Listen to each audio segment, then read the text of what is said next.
Welcome to Bible Wisdom. In today's video, we explore one of the most powerful and emotional parts of the Bible, the story of Judah and Tamar, and the journey of Joseph from slavery to prison.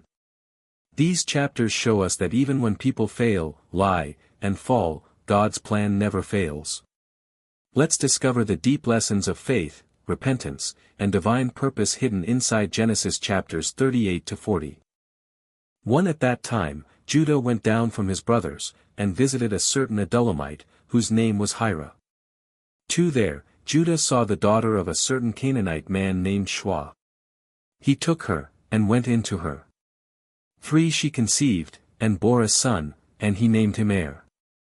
For she conceived again, and bore a son, and she named him Onan. She yet again bore a son, and named him Shelah. He was at Chezib when she bore him. Judah took a wife for Er, his firstborn, and her name was Tamar. Er, Judah's firstborn, was wicked in Yahweh's sight. So Yahweh killed him. Judah said to Onan, "Go into your brother's wife, and perform the duty of a husband's brother to her, and raise up offspring for your brother." Onan knew that the offspring wouldn't be his, and when he went in to his brother's wife, he spilled his semen on the ground, lest he should give offspring to his brother. The thing which he did was evil in Yahweh's sight, and he killed him also. Then Judah said to Tamar, his daughter-in-law, "Remain a widow in your father's house, until Shelah, my son, is grown up," for he said, lest he also die, like his brothers. Tamar went and lived in her father's house. After many days, Shua's daughter, the wife of Judah, died. Judah was comforted, and went up to his sheep shearers to Timnah, he and his friend Hira, the Adullamite. Tamar was told, "Behold, your father-in-law is going up to Timnah to shear his sheep." She took off the garments of her widowhood, and covered herself with her veil, and wrapped herself, and sat in the gate of Enaim, which is on the way to Timnah, for she saw that Shelah was grown up, and she wasn't given to him as a wife. When Judah saw her, he thought that she was a prostitute, for she had covered her face. He turned to her by the way, and said, "Please come, let me come in to you," for he didn't know that she was his daughter-in-law. She said, "What will you give me, that you may come in to me?" He said, "I will send you a young goat from the flock." She said, "Will you give me a pledge, until you send it?" He said, "What pledge will I give you?" She said, "Your signet and your cord, and your staff that is in your hand." He gave them to her, and came in to her, and she conceived by him. She arose, and went away, and put off her veil from her, and put on the garments of her widowhood.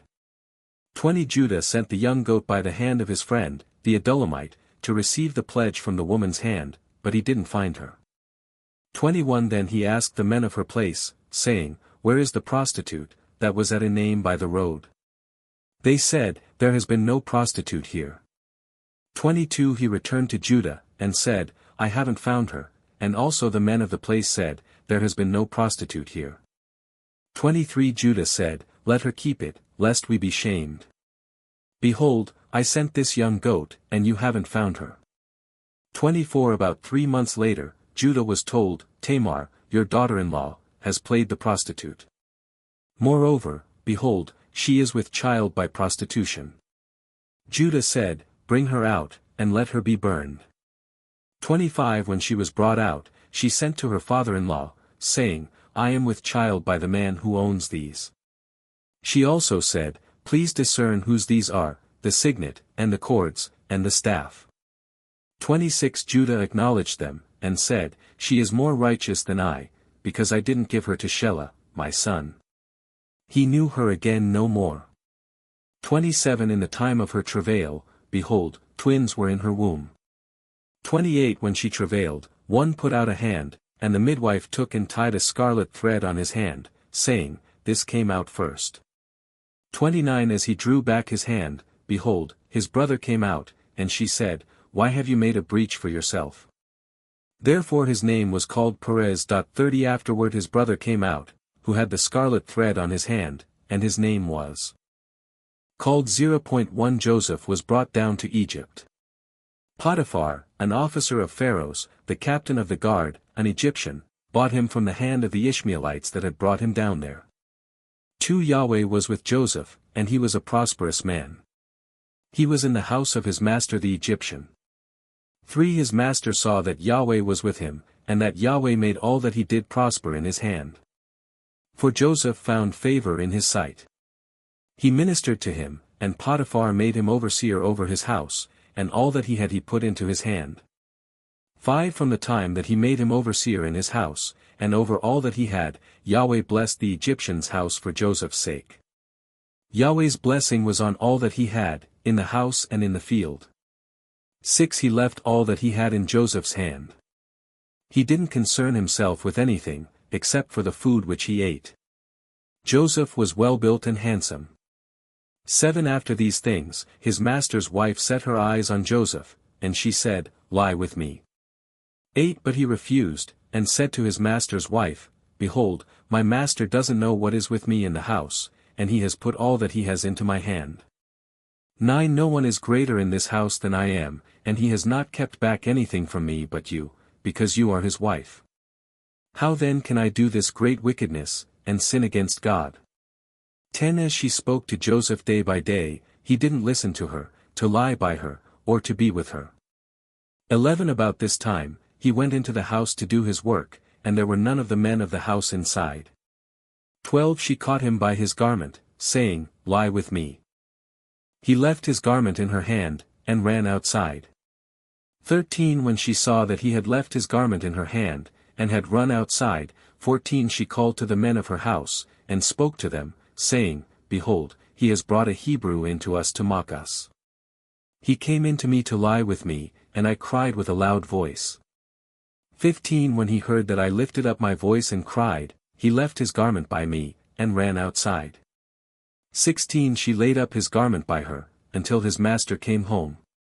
17 She spoke to him according to these words, saying, "The Hebrew servant, whom you have brought to us, came in to me to mock me." 18 And as I lifted up my voice and cried, he left his garment by me, and ran outside. 19 When his master heard the words of his wife, which she spoke to him, saying, "This is what your servant did to me," his wrath was kindled. 20 Joseph's master took him, and put him into the prison, the place where the king's prisoners were bound, and he was there in custody. 21 But Yahweh was with Joseph, and showed kindness to him, and gave him favor in the sight of the keeper of the prison. 22 The keeper of the prison committed to Joseph's hand all the prisoners who were in the prison. Whatever they did there, he was responsible for it. 23 The keeper of the prison didn't look after anything that was under his hand, because Yahweh was with him, and that which he did, Yahweh made it prosper. 1 After these things, the butler of the king of Egypt and his baker offended their lord, the king of Egypt. 2 Pharaoh was angry with his 2 officers, the chief cupbearer and the chief baker. 3 He put them in custody in the house of the captain of the guard, into the prison, the place where Joseph was bound.